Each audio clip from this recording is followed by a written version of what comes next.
A while back I finished this cross-stitch piece. It's the Dimensions Morning Flight Kit, and I had shown on one of my videos how I had finished it using basically just some foam board and pins, and rather than putting it in a frame, I kind of did this kind of wrapped canvas looking finish, and I have a little hanger that I can just stick it up against the wall. And I have finished some more pieces since then, and I figured that I would do an actual tutorial on how I did this finish. I had kind of briefly talked about it, but not gone into, not videoed it and showed the process. So far, I'm quite happy with how this is. Granted, it's been done, I think, a bit less than a year, so it's not, I can't tell you how this will hold up, 20 years down the line, but so far I'm not seeing issues with, like, dust accumulation or anything. And one of the really nice things about this method of finishing, if you choose to do it, is that it is completely reversible, and at any point, if you want to take it off of this and get it, professionally framed or something, or if you want to take it off of this and clean it and put it back on, you can totally do that without any damage to the piece. So, there is the potential for some damage because there's no glass over it, but since I tend not to be interested in framing my cross-stitch pieces with glass because I like the way they look and the stitch texture, I'm not super concerned about that. So, if you're interested in trying this, it is quite cheap and pretty easy, and I will show you what I did. So first of all, what you're going to need. Obviously, you're going to need a cross-stitch piece.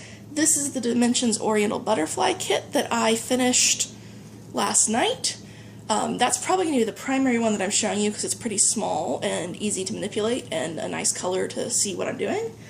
I do also have this Hardanger sampler that I finished about 5 months ago and never got around to actually finishing and hanging, so I'm going to do that as well. So, if you see this a couple of times, that'll be why. So once you got your finished piece, you're going to want to get some acid-free foam board. I buy this Elmer's brand at Walmart for about $8 for a 2-pack, and I will be able to finish all 3 of those projects that I showed you with about 1.5 2-packs, and they're about $8 per 2-pack, so it's pretty cheap. You do want to go ahead and spring for the acid-free foam board, because the regular foam board has the potential to degrade your stitching over time, and if you want to have this in a setup where you can definitely take it off and where it will not be damaged over time, acid-free is the way to go. The pieces that I got are 30 by 20 inches, which gives you plenty of space to cut out your project unless your project is ginormous. And I don't think it actually says how thick they are. I believe they're probably in the vicinity of 1/4 of an inch thick. However, you can stack those up, which is what I do. Other supplies that you will need are some kind of thread for marking on your stitching piece, so you can kind of see where the center is and all that as you're framing it. I use this random, it's kind of like a thin ribbon, metallic. It's very slippery and slides out of the fabric easily, and I got it at a thrift store. I believe that Silky Sliver is the brand and type that a lot of people use for gridding, and that would work. I would not suggest normal floss because it might be hard to pull out, and I would definitely not suggest one of the marking pens because you're going to be removing this after you have attached it to the foam board, and you don't want the foam board to get wet, so you wouldn't want a pen that you would need to wet to remove. And it will be visible, so you don't want to use something that's not going to come out. You'll also need just some regular thread.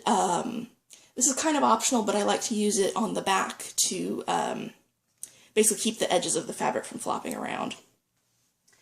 You will want some measuring tools and so forth, and cutting tools for your foam board. I like a tape measure, tape for measuring my cross-stitch piece, and I like a metal ruler for cutting out on my foam board. My preferred cutting tool for foam board is a craft knife with a fresh blade. And I have a self-healing craft mat, and also a pencil and a right angle doohickey. You'll also, if you decide to, If you decide that you just like the thickness that the foam board comes in, you don't need any glue, but if you want to stack several layers of foam board together and end up with a thicker piece, like this, which is 3 pieces stacked together, then you will need some sort of glue. The last time I did it, I used Mod Podge, I believe, and this time around I am planning on using Yes Paste.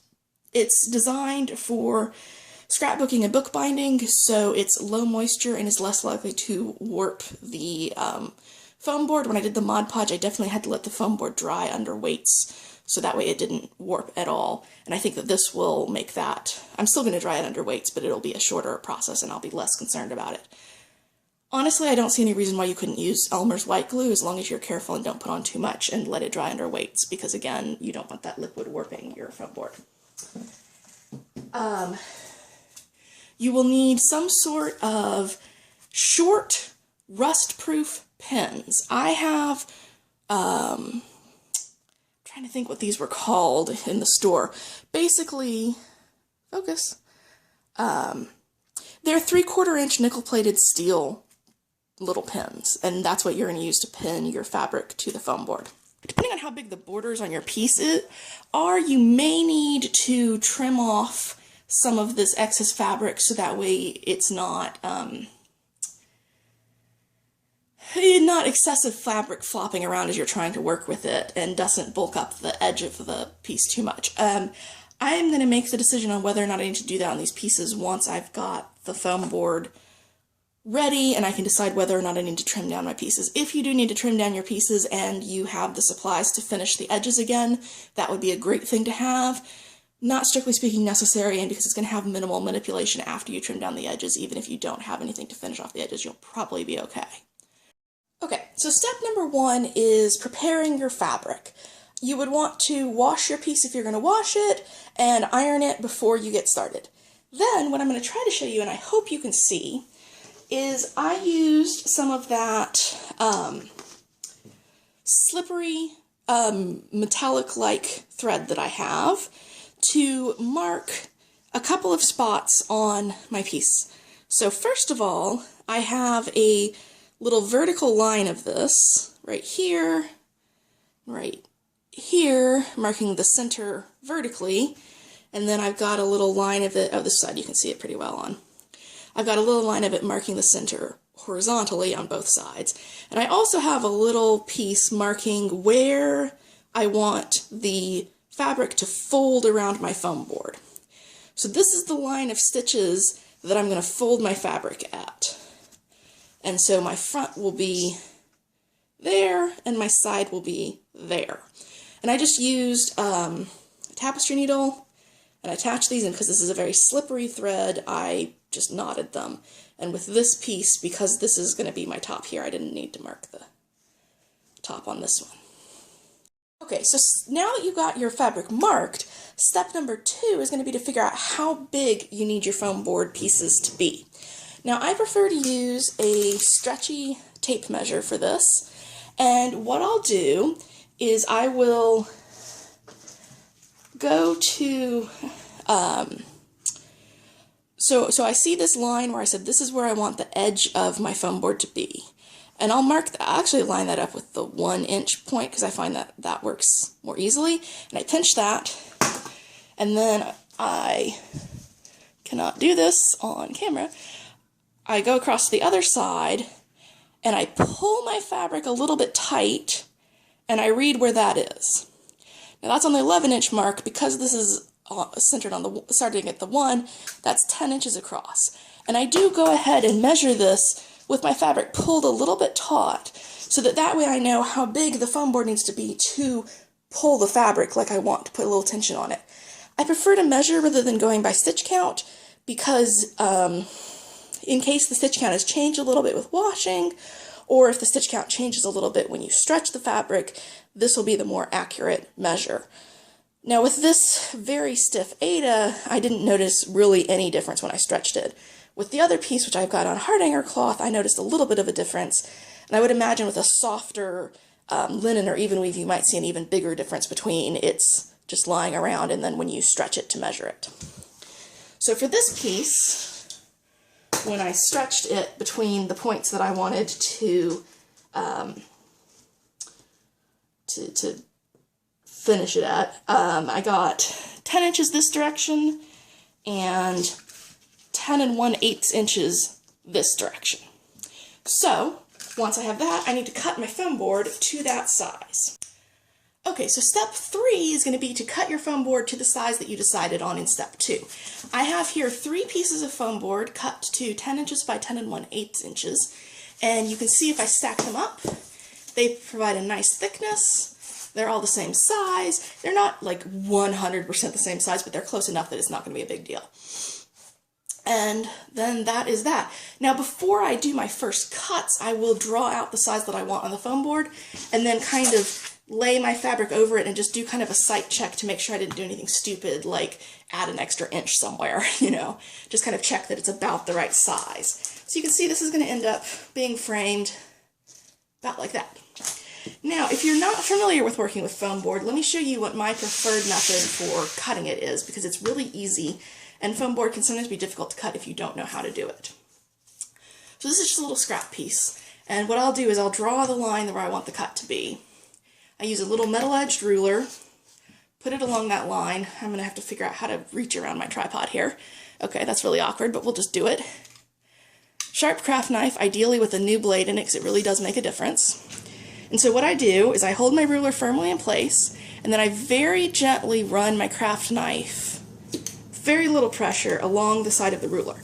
And for the first cut or two, you're going to want to be really careful that your ruler doesn't shift and your knife doesn't move away from the ruler. Because if either of those happen, it'll change your cut. But once you get a little bit of a groove going, it won't be a big deal, and you'll just keep making passes, and then pretty soon you'll have a completely straight, neat cut edge exactly where you want it to be. And I find that when my knife is brand new, I can usually do that in about 4, maybe 5 cuts at the most. Okay, now that the foam core is cut, we're going to want to glue the layers together. This is an optional step if you're either using thicker foam core or you decided that you just want a thin side on your piece. So the first thing that I like to do is decide which is going to be my top piece. That needs to be the one with the sharpest, straightest corners and the straightest edges, because it's going to be the one that you're going to see, well, you're not going to see it, but you're going to see its shape. Then my bottom one is the one with the second best corners, and if there's any that have got, like, you can kind of see this corner's been a little bit mushed, or if your cut wasn't quite straight, any of that, that can be the middle piece, because you won't notice. And you'll want to make sure they're all lined up right, because this particular piece is 10 inches by 10 1/8 inches, it's especially important that I line everything up correctly and not have, like, one piece a little quankajod there. So, let me just double check that I really do have that all lined up. Okay, that really does look correct to me. I'm currently like hugging my tripod, so things get awkward. My apologies. Like I said, I'm going to use Yes Paste for this. You can use whatever glue you want. You can use whatever tool you want to put it on. I personally like these little plastic cards that you get with those. You totally qualify for this horrible credit card that's going to gouge you on the fees letters. I save those and use those to apply glue. You can use a brush, you can use your fingers if you want. You just want something you can spread it pretty thin with because you don't want it too much. So, because I need to keep track of which is my top and bottom, I'm just going to take my top and middle and flip it up and start by applying glue to my bottom. You can do this however you want. To be honest, you're probably all adults who can figure out how to glue 3 pieces of foam board together, but I'm just going to show you how I like to do it.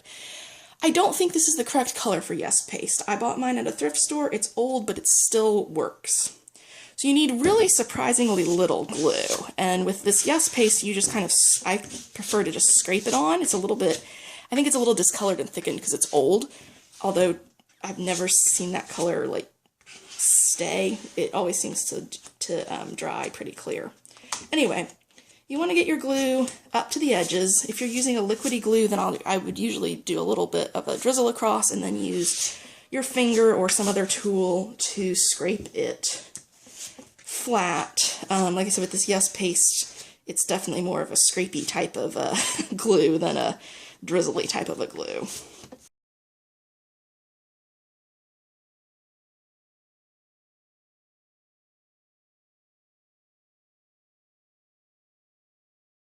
put the top piece back on. Like I said, this is the piece that is the nicest, the most straight, square-cornered. Try not to like drop it on the floor like this, because that will bang up those corners. Actually, when you buy it, I do suggest that you look at the corners, because I found some where the corners are like really crumpled in from sitting on that side. And if you can avoid that, that will give you more usable foam board. So that is that. My foam board is glued together. One side note that I forgot to mention.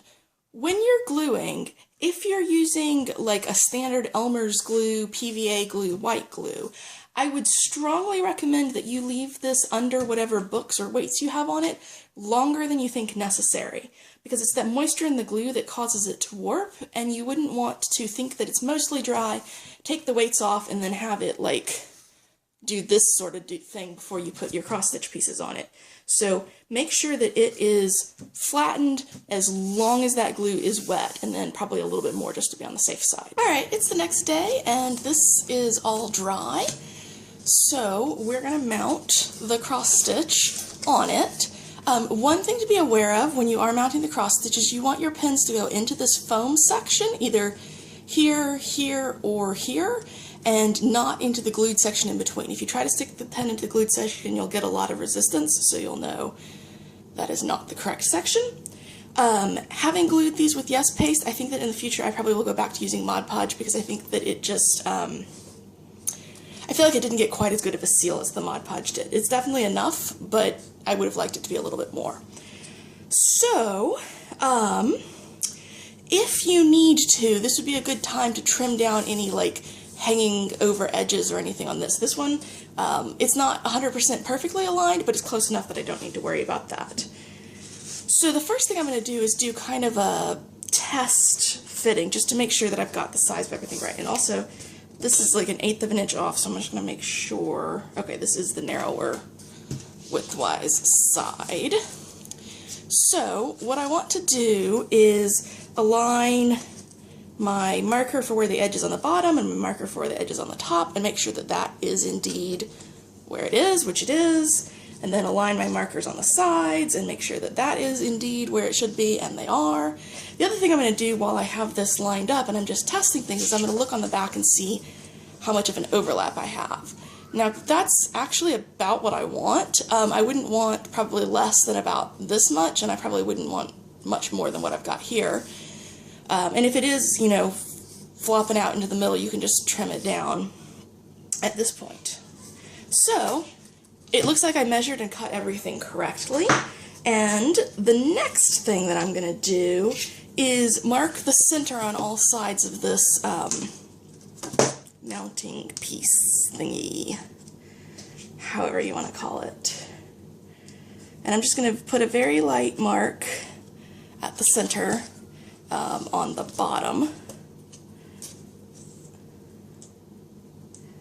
So that is 5 1/16.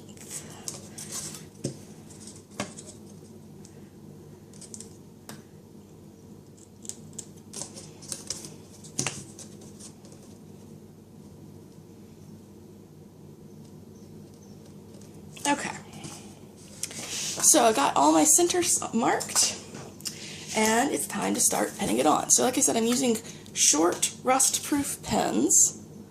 They're teeny tiny. And I'm going to start at the top center. So I know that normally I would have a little metallic thread marking where the edge is, but I know it's this line of stitching, so that's the edge. And then here I've got this metallic showing me where the center is. So I know where the center is on my mounting piece. I'm going to try to get those suckers lined up. So it's right in here. Whoops, I got 2 pens in my hand. Okay, this is really hard to do with the tripod in my way, so just give me a second here. Okay, I think it's going to want to go into this hole. I usually try to put it in an actual hole just because it makes my life a lot easier. And then I'm going to this and put that in to the foam. Okay. Let's see if this will be about right. I think that will be about right. Okay. So I got a pen. It's right in the center of the foam, center of this side. Now I'm going to go down to the opposite end, and here I have this, it's going to be really hard for you to see, it's kind of hard for me to see, this little line of metallic thread saying this row of holes should be right at the very edge. It should literally fold over the frame piece right here. And I've also got a marker saying where the center is. So, I'm actually going to look and see how many holes down I put this from the edge. So on the other side, I put the pen 2, 4, 6, 8 holes down from the edge. So I'm going to go ahead and put the pin in that spot right now. Okay, so 2, 4, 6, 8. And then I'm going to look here and see that little mark. I'm going to line the pen up with it, put the pen in, and we're going to look and see how that looks. If this gets like, oh, my camera needs to be a little bit higher. Hold on. If this gets pulled out of position, like it gets pulled downward like this, you can go back to the top and readjust it. And in fact, I think I'm going to put it, instead of in the 8th hole down, put it in the 7th hole down, which will let me just pull this a little bit tighter.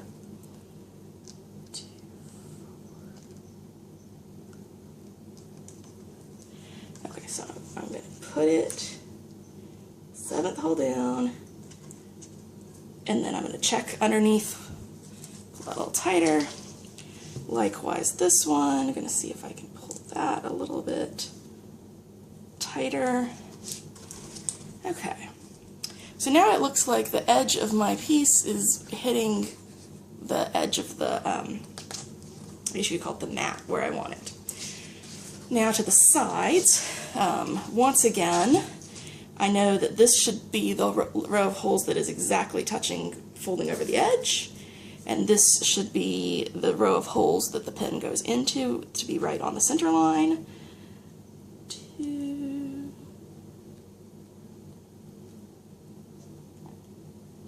And you don't need to count down to make sure it's consistent, but I'm going to be like that. And then I'm going to put that right into the foam, right next to the mark, so that I know that it's centered on the piece and centered on the mat. Likewise over here. 2, 7.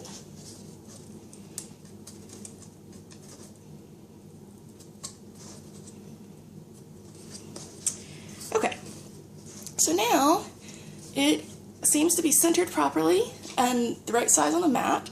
The next thing I'm going to do is go to the corners, and I'm actually going to use some just regular pens, because these are going to be temporary. You could use your little short ones, but it's going to be easier to pull these back out because they're temporary. So what I'm going to do is I'm going to go and kind of follow along the line of stitches that I know is the edge up here, and then follow along the line of stitches that I know is the edge on this side, and figure out where they intersect. So this is the exact corner that should be exactly touching the edge of the mat. So I'm just going to kind of fold my fabric down and temporarily stick a pin in to kind of keep it in place. And repeat. Follow the top row of holes that is the edge, probably about here. Follow the side row of holes that is the edge. Okay, that corner should exactly, that hole should be hit the exact corner of the mat. Fold the fabric down, stick a pin in. I tried to stick it into the glued area instead of the foam. Stick a pin in to hold it in place, and I'm going to do that. I'm going to do that on the other two sides.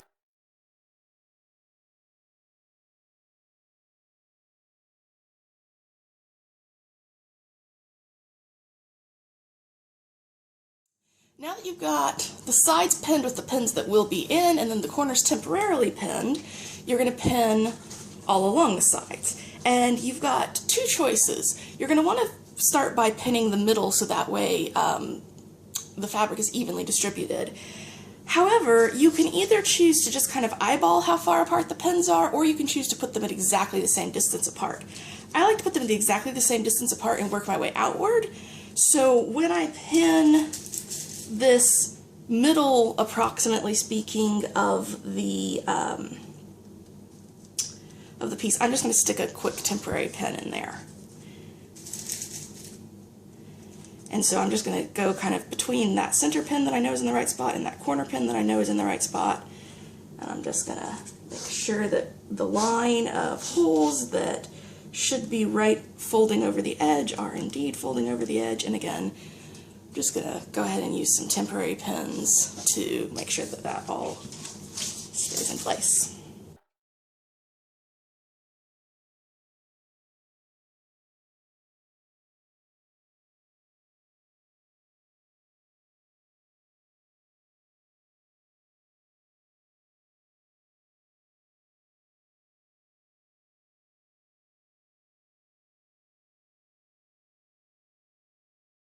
One more quick once over. Everything is looking good. There's no gapping. I noticed that it would be actually nice. I'm thinking about actually stretching this. It's pretty well stretched from side to side, but it feels like it's not stretched enough from here to here. So I'm actually thinking about adjusting and just pulling this a hair tighter. Whoops. So that instead of, oh, there we go. Nope. I just was not pulling it tight enough when I selected the line of stitching. So nope, that's going to be good. Okay, so because I like to put my these pins here, the temporary pins are going to hold this length of fabric from shifting as I put my permanent pins in. Permanent pins are, of course, the rust resistant ones, and I'm going to put them in about once an inch, and this is 14 count fabric, so I'm actually just going to start in that center and count out by 14s. Oh, except I'm about to do this on the wrong side. Because when I hang it on the wall, you're going to mostly see the sides if you see any of this. I'm going to start with the sides. And I'm going to go completely out to the corners with the sides. And I'm going to handle folding over this fabric on the top and the bottom, so because those will be less visible, and that way, you know, it'll be less noticeable. So I'm going to start on the side. And like I said, I'm just going to sit here and count 14 stitches, or 14 holes out. It's going to be in the same row as the original pin, and I'm going to, you know, pull on the fabric and make sure that the line of holes that I want to be that corner is indeed on the corner when I put in the pin. So we started in this hole. 1, 2, 3, 4, 5, 6, 7, 8, 9, 10, 11, 12, 13, 14. Okay, so I know I need to go into this hole, and I can see that I want to pull this a little bit tighter here. So this line of holes is now right on the edge where I want it to be, and then I'm just going to stick my pen straight in there. And then I've got 2 pins in, so I'm going to keep going out with that, and I'm probably going to fast forward this section because it's going to be real boring.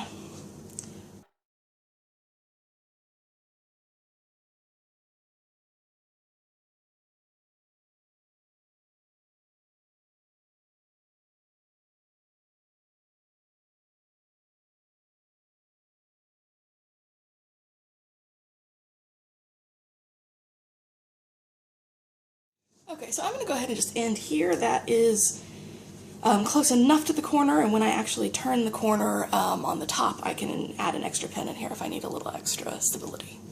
So I'm going to go the other way now. And you obviously do not have to count out the holes in your fabric to get to the exact right number. And certainly if you're doing like 40 count, I would advise against counting out the holes. You can totally eyeball it. You can totally measure it with a ruler. I'm just counting out the holes because it's a relatively large count fabric, and I'm the type of person who does indeed want them to be the exact same distance apart.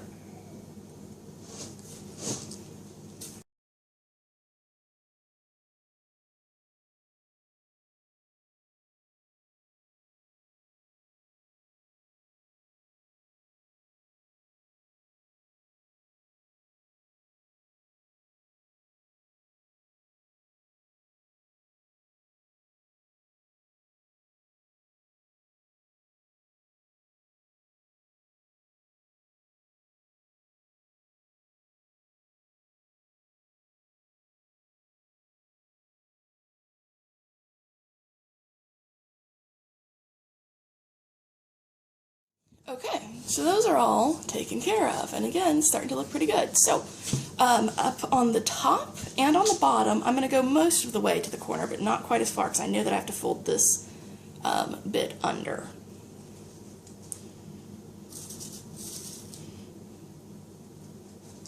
In fact, I can already tell that this could stand to be pulled a little bit tighter, so go ahead and do that.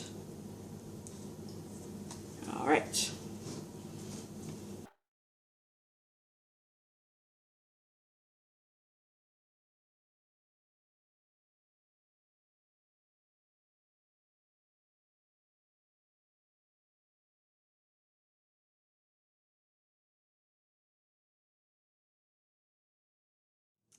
Okay, so before I put the next pin in, I'm going to go ahead and fold this under. So I'm going to take out the temporary corner pin. I'm going to make sure the spot that it was marking stays right in the corner. And then I'm just going to kind of, trying to think how best to do this. I think what I'm going to do, oh, I'm actually going to have to pull this pin out. That's fine. Whoops, I just dropped it on the floor. Hang on, I'm about to hit my foot. Okay, disaster averted. So I think what I'm going to do is I'm going to make sure that corner's in the right spot. And I'm going to fold this down this way so it kind of tucks in here. And then when I fold this around on the back, both of these will fold down like this. So now that I've got this folded here, I'm going to make sure that the corner is correctly lined up. And then I'm going to hold this really firmly in place, and I'm going to continue to place my pins.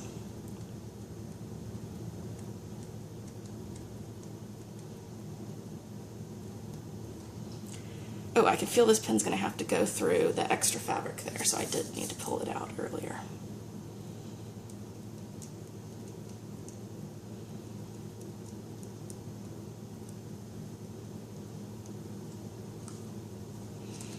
Okay, and then what I'm going to do in this case, depending on how your corner lines up, if you've got pins that are very close to the corner, you won't need to put a pin in the actual corner. However, because my pins are a little ways away, I'm going to go ahead and put one pin right in that corner. So now you can see when I fold it over onto the back, I'm going to have a nice, neat little corner here. It's nice and neat from this side. It's nice and neat on the top, all as well. So I'm going to pin out this way, and I'll show you how I did that corner again.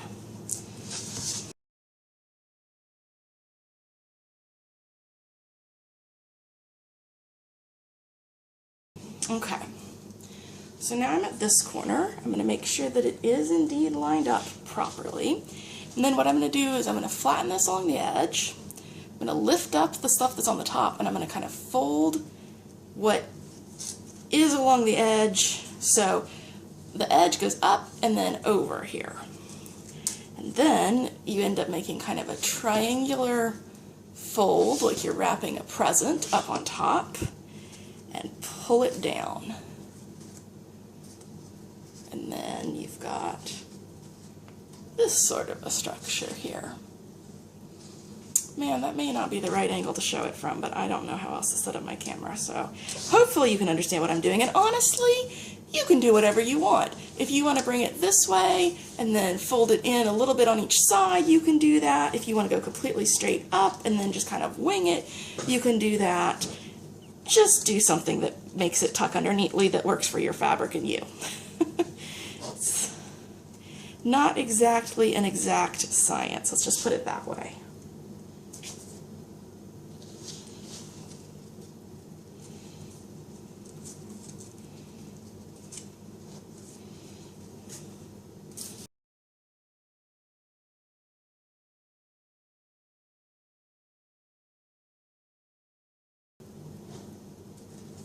Alright, so there's the top done. One thing you do want to be a little bit aware of, and having short pins helps with this, is you don't want your pins to come out the back, so you'll definitely want to stick them straight down in. Alright, so now that the top edge is done, I'm going to flip it over and do the bottom edge exactly the same.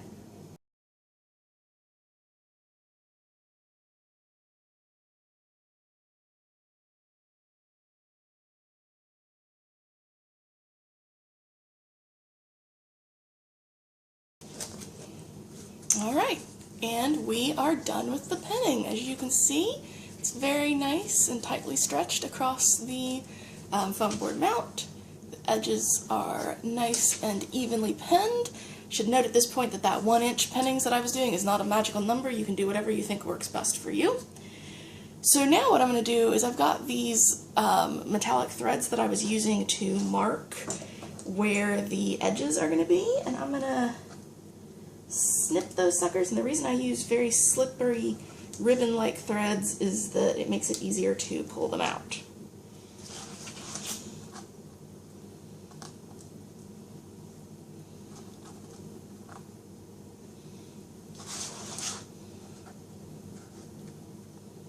These are obviously not my usual stitching scissors. They're a little unwieldy, but I don't feel like going and getting my teeny tiny ones, so I'm just gonna be careful. Alright, so the only thing left to do is deal with the back. Now this fabric is just kind of poking up and it's just not terribly attractive. I mean, it's honestly not the end of the world, but I don't love it. So what I like to do is to get some just plain sewing thread and a needle, which is not right here in front of me. I have various needles for various jobs, and sometimes it's hard to find the one that I need. So I just have a nice plain needle, and I'm going to cut a piece of thread that is long enough to go twice across the length of this plus a little bit extra. And I'm going to thread my needle, and I hope that you can see this fine white thread. You may not be able to, but I will do my best. Okay, thread needle. Apparently I can't thread a needle while hugging a tripod. So, what I'm going to do is I'm going to basically stitch this down. So, I'm going to go to this corner here. I'm going to kind of make sure that this is as pulled in that direction as I can pull it. I'm going to pull these down and in this direction. I'm going to make sure everything lines up nice and neatly. And I'm basically just going to, now this is not going to be seen, so I'm just going to wing it. I'm just going to kind of go, I'm going to leave a nice long tail on it, go up and down, and kind of just, not even back stitching, I'm not like, it's kind of a running stitch if you know what that is, and if you don't worry about it. Just kind of do something so that these two flaps are attached to each other, and this flap is attached to this piece underneath.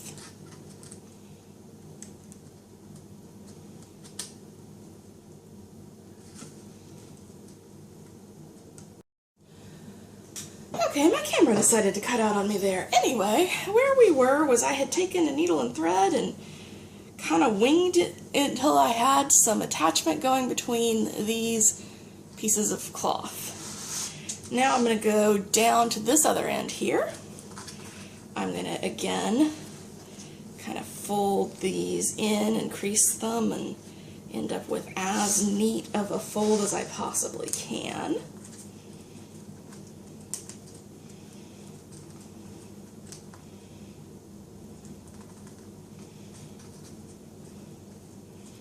Okay, so on this top one I stitched from this direction to this direction. This bottom one I'm going to stitch using the same piece of thread from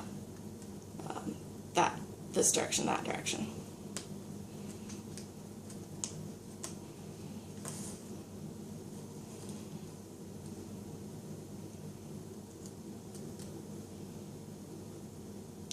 And I want to pull this first thread nice and tight. Not so tight that this bit gets pulled through and pulled out, obviously, but I want some decent tension on that sucker. And then this is going to come down here, and once again, I'm going to just kind of wing it with my needle and get an attachment going.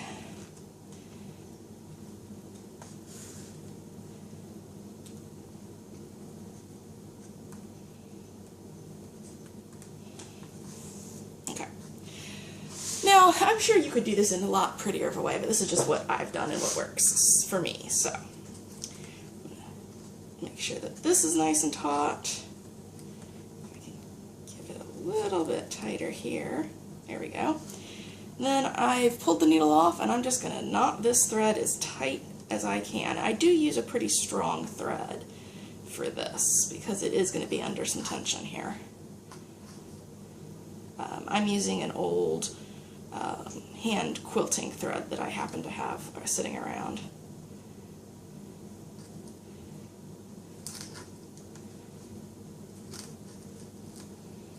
Okay.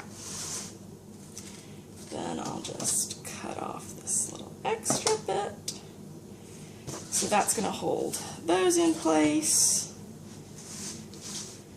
Then I'm again going to cut a length that is about double the length of what I want to sew together, plus a little extra.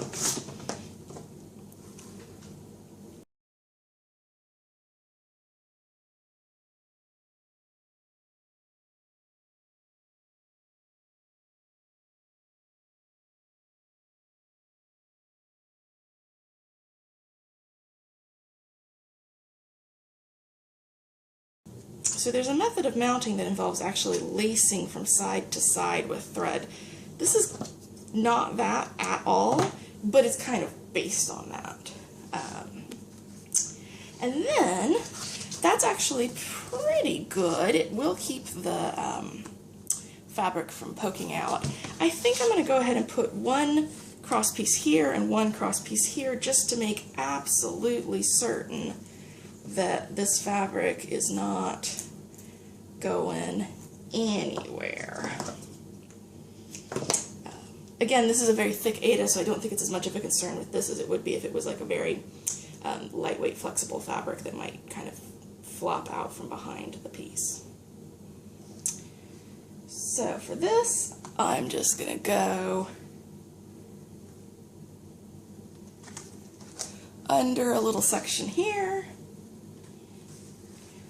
pull it through and leave a nice long tail,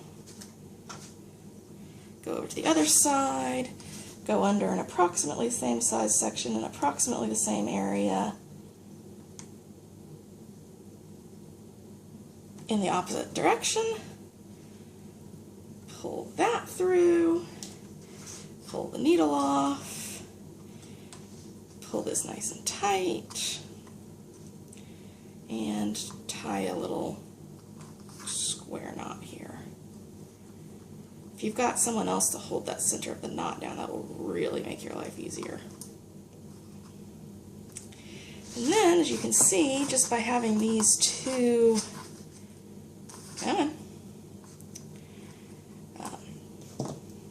just having this tight pair of cords kind of just helps keep this all in place.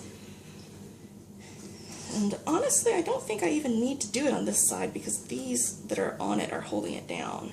I'm going to skip it. So there you go. It's done.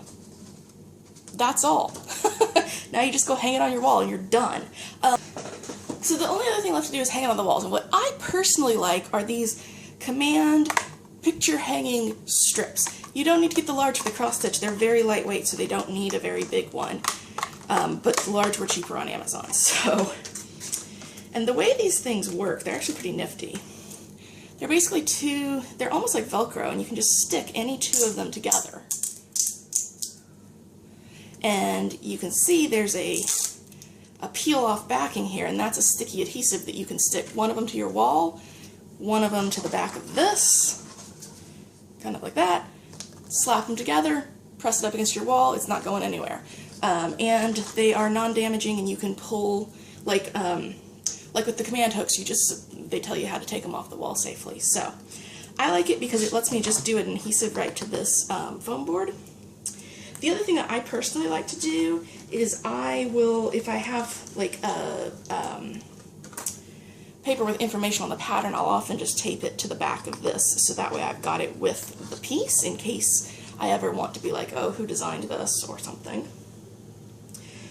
Or you could always write on the back of the foam board if you wanted to.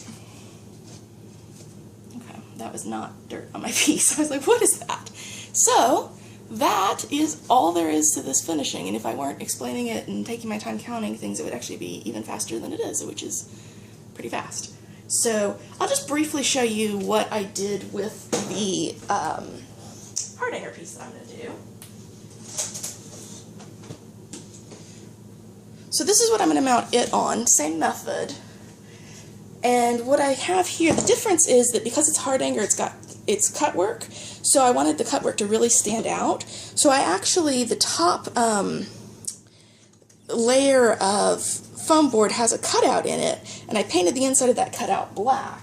So that way when I stretch my heart hanger piece across it, it will stand out from that black, and you'll be able to see the cut work. I hope. We will see. So anyway, I'm going to sit down and do that. It's going to be bigger and it's going to take me longer, but, well, actually probably it won't once I sit down and just do it without trying to work around a tripod. So that is how I like to finish my cross-stitch pieces for right now. It kind of looks like a wrapped canvas. You stick it directly on your wall. You don't need a frame, although I believe that you can get frames that are designed to put wrapped canvases in. So I guess you could probably put that in one of those types of frames. I don't know. I just like it because it is very cheap. I like the way that it looks. It doesn't add extra bulk of a frame around the cross-stitch piece, so I get more wall room for art. And it's completely reversible and non-damaging, so if I later decide that I want to frame this, I can absolutely just trim these threads on the back, pull out the pins, and everything is good to go. Alternatively, if something gets like spilled on this and I need to wash it again, cut the threads, pull out the pins, wash it, put it back on, no big deal. Okay, so I just wanted to show you that I've been penning the heart hanger piece, and this is a much larger, much thinner, and more flexible fabric, and I'm actually stretching it quite a bit tighter because I don't want it to sag into this center opening. And in this case, when I put in my temporary pins, I put in a lot just to keep it straight and with the correct line of holes along the corner. So now that I've got those in, I'm going to put my pins in the side, and I'm going to probably put my regular pins, I'm guessing probably closer to 1/2 inch apart rather than 1 inch apart, because again, it's a much more flexible fabric and it's under much tighter tension. It's actually quite tight, so I would totally stitch on that. So basically it's just going to need more pins to hold it in place nicely. So anyway, just wanted to give you a heads up, if you are working with something more slippery than a stiff Aida, you may need to do a lot of temporary pinning and then just pull those out as you put the regular pins in.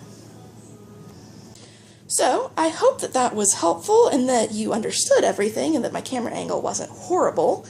Let me know if you have any questions in the comments below, and I will see you later. Bye!